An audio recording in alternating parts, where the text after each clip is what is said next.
Hi, this is Bethany from Morgan James Publishing, and today I'm speaking with our author, Ethan Burroughs. And Ethan is the author of Messianic Reveal. Hi, Ethan. How are you today?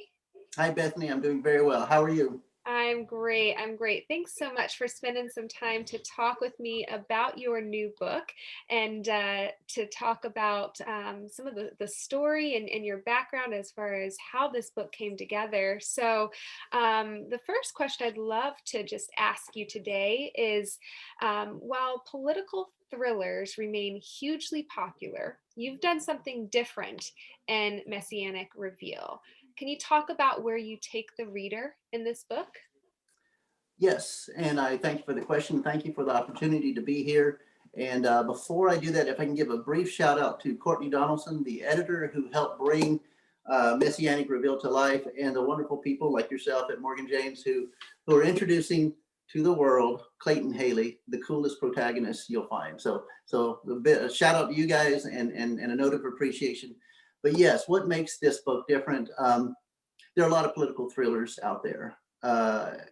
And there are a lot of giants in the industry. I'm not looking to be one of those guys. I came up with something authentic and original, and it's based on the last 20 years of my life living in the Middle East, and that's where this book takes place.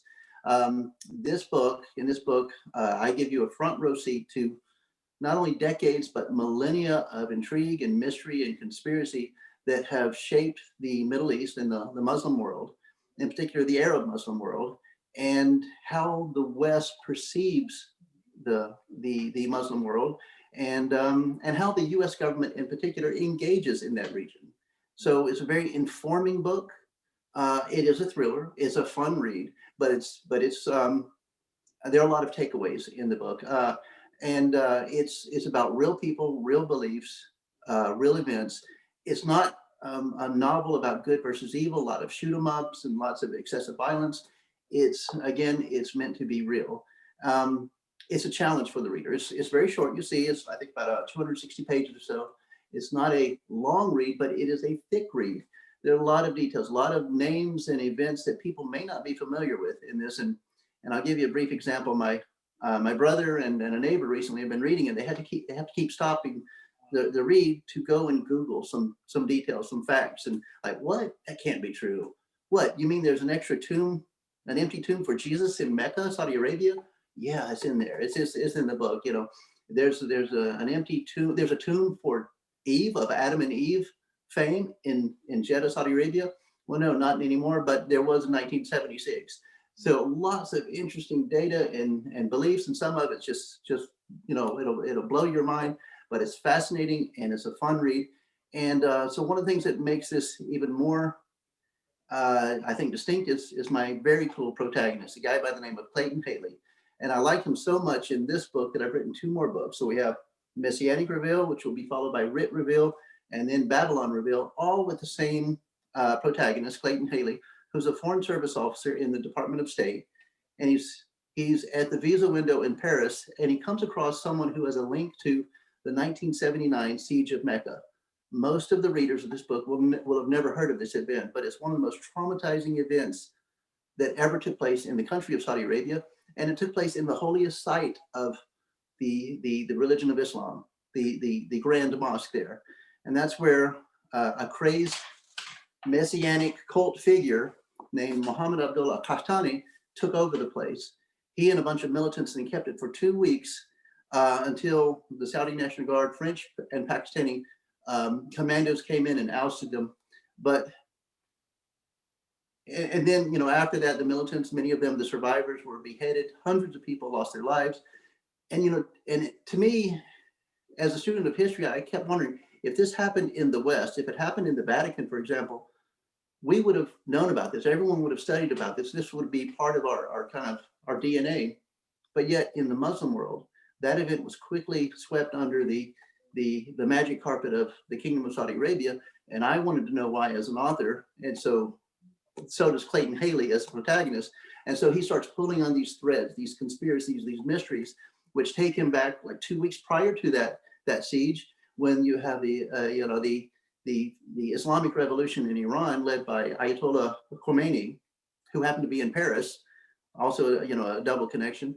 And then about a month or so later, the Iran-Iraq War that lasted for 8 years and claimed 1.5 million people, a lot, 1.5 million lives. And these things they bother me. Like, are they connected?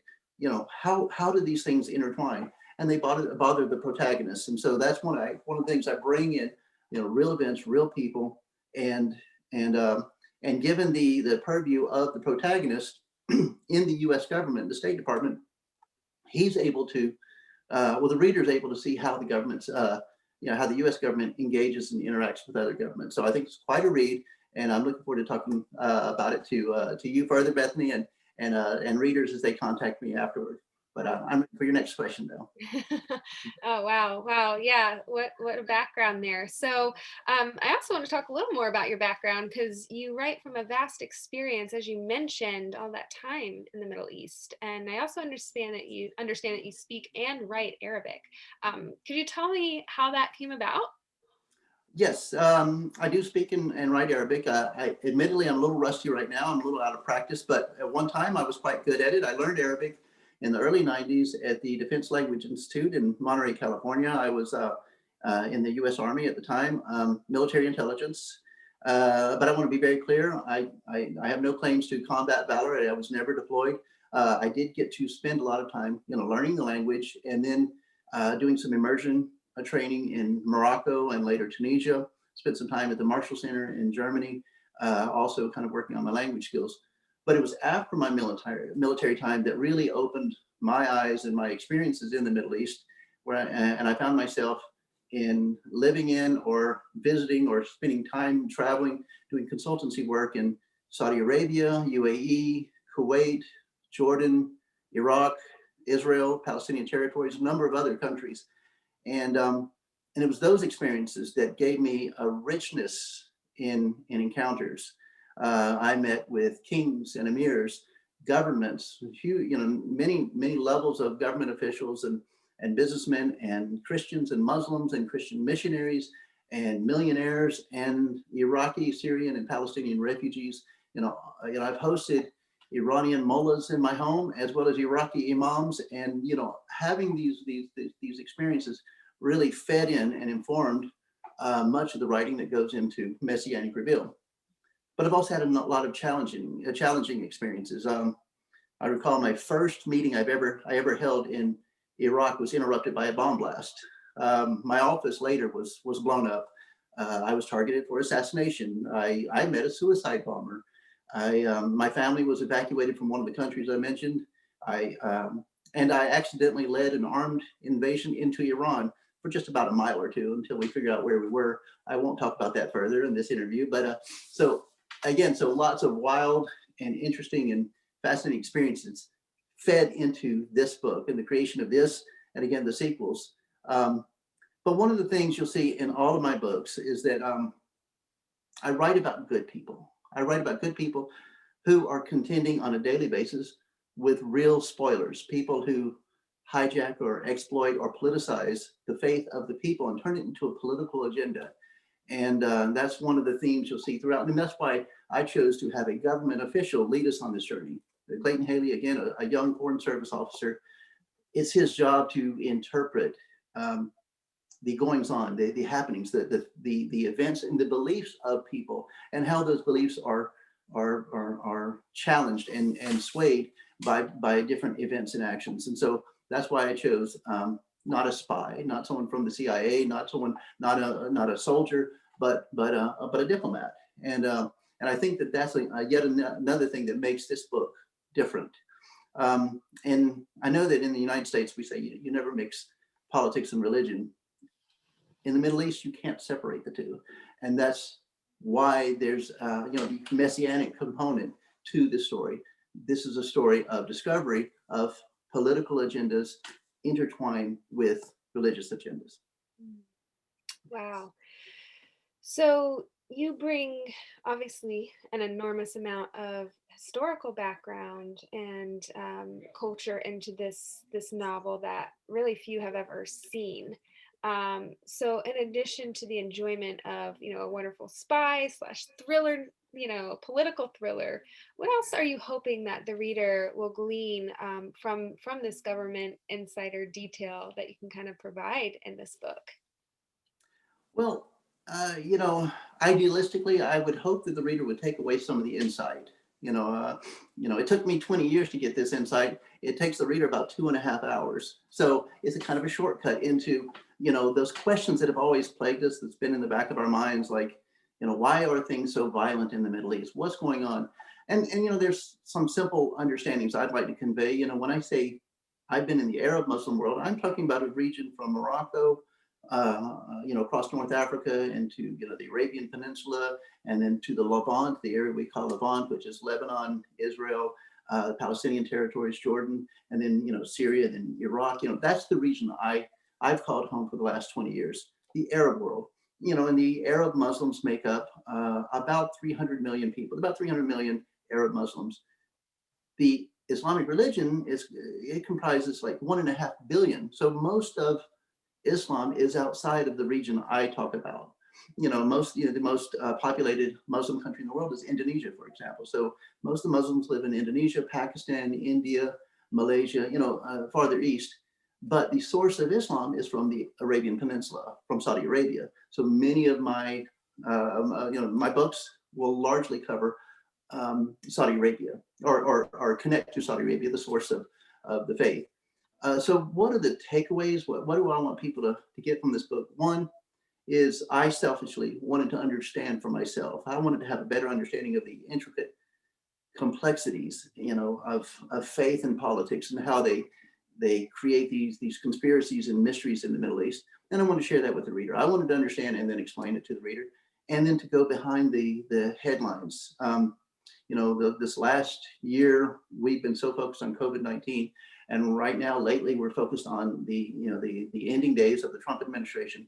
But if we take a step back from that, if we remove ourselves just a little bit, over the last 80 years, essentially since the founding of the state of Israel, the Middle East has by far dominated our headlines over other regions. We know more about, or we hear more about the Middle East. I would argue we don't know more about the Middle East, but we certainly hear more about the Middle East.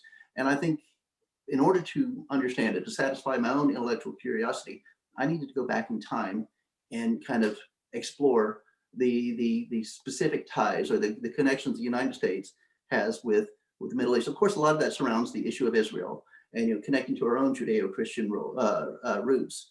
But I think that there's a lot more depth to that, and I wanted to understand that. And as a student, a professional lifelong student, that involves learning a little bit more about Islam and seeing how that drives people and what the politically motivating factors behind Islam are. And two, sorry, that was a big one, but two, I also wanted to explore the political engagements that the United States has with these countries that we call friend and foe, and understand what drives the United States and how, where we make mistakes, where we find success. Three, and I mean this sincerely, I wanted to honor our veterans. Most of the books that all three of the books that I've written about, honestly, it was unintentional, but they have a connection to Iraq. And I wanted to explore Iraq. We spent so much blood and treasure in Iraq. And I say this as a veteran myself, as a son of a veteran, and as the father of a veteran, that I wanted to honor those who went and fought a dictator and insurgencies, many of which were backed by Iran, and explore how all these weird and mysterious linkages that keep taking us back to Iraq. So you'll find a big section in this book takes place in Iraq, and I think is a fascinating part of the story, and I think the reader will too. And also just kind of closing up this question, I wanted to chronicle for my own family, for posterity, some of the conversations I've had. And so a lot of the conversations you read about in this book are really taken from my memory, not from a fantasy. This is not a fantastical thriller. This is something from my memory. I'm actually repeating things that I've heard over the last 20 years. And then lastly, I just want to share with readers a really cool story. It's a bizarre, great thriller. It's a little bit of a roller coaster. It's a little bit, like I said, it's a thick read, but there are lots of Easter eggs in the book that will take you to the end. If you can make it to the end, you'll see how we got there. And so that's what Messianic Reveal and my protagonist, Clayton Haley, are all about. Wow. Ethan, thank you so, so much for giving us all that tremendous background and for spending some time with me today. I feel like there's uh, a ton more questions I could ask. And I think people are going to be really interested to dive more into this background, into your book, and maybe even try and connect with you online. So if someone wants to learn more about you and follow along on your journey, because as you mentioned, this is just really the first of a couple books that feature your your main protagonist there. So thank you for sharing this. And where can someone learn more about you and follow along with your journey in these books? Well, I welcome emails. People can reach me at ethanburrows@ethanburrows.com. I'm an introverted writer, but I am developing a social media presence, so people can find me at @etburrows on Twitter. They can find me on Facebook, and I'm just now getting started on Instagram. So I'm available. I'd prefer email, honestly, a little bit more old school, but certainly I welcome people reaching out to me. And even if it's to kind of challenge or let me know that they're bothered with some of the things in this, that's fine too. Wow, amazing. Well, Ethan, thank you so much and congratulations on your new book launch. Well, thank you, Bethany. Thank all the good folks at Morgan James for helping me to tell the story. I think people will enjoy it. I agree. Bye now. Yeah, goodbye. Thank you.